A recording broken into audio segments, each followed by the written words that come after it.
అంబేద్కర్ కోనసీమ జిల్లా ముమ్మిడివరం నియోజకవర్గం పల్లం గ్రామంలో బొగ్గుమన్న రాజకీయ కక్షలు. అతి సమస్యాత్మకమైన మత్స్యకార గ్రామంలో ఒకటైన పల్లంలో రాజకీయ కక్షలు బొగ్గుమన్నాయి.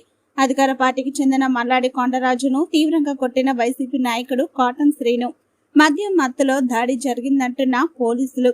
మల్లాడి కొండరాజు ప్రస్తుతం కాకినాడ జీజీహెచ్ లో చికిత్స పొందుతున్నాడు.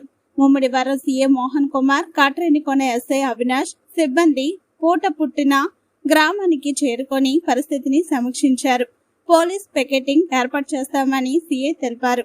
కాట్రేనికొండ మండలం ఉన్నటువంటి అత్యంత సమస్యాత్మక గ్రామాల్లో పల్లం ఒకటి. ఈ పల్లం గ్రామంలో నిన్న గొడవ చోటు చేసుకుంది.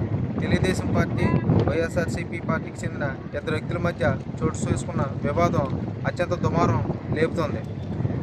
కాటన్ శ్రీను అనేటువంటి వైసీపీ కార్యకర్త ఇది తెలుగుదేశానికి చెందినటువంటి కొండరాజును తీవ్రంగా గాయపరచడంతో ప్రస్తుతం అతను కాకినాడ ఆసుపత్రిలో చికిత్స పొందుతున్నాడు. ఈ నేపథ్యంలో ఈ గ్రామంలో ఎటువంటి అల్లర్లు చోటు చేసుకోకుండా వెంటనే పోలీసులు స్పందించి ఈ గ్రామానికి చేరుకుని పోలీస్ పికెటింగ్ ఏర్పాటు చేశారు.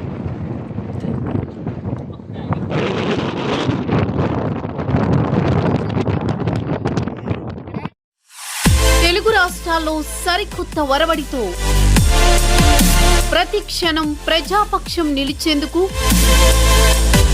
Minute to minute live updates తో పాలిటిక్స్ టు ఎంటర్టైన్మెంట్, ఎప్పటికప్పుడు తాజా వార్తలు, సరికొత్త విశ్లేషణతో మీ ముందుకు వస్తోంది APNTS తెలుగు న్యూస్ ఛానల్.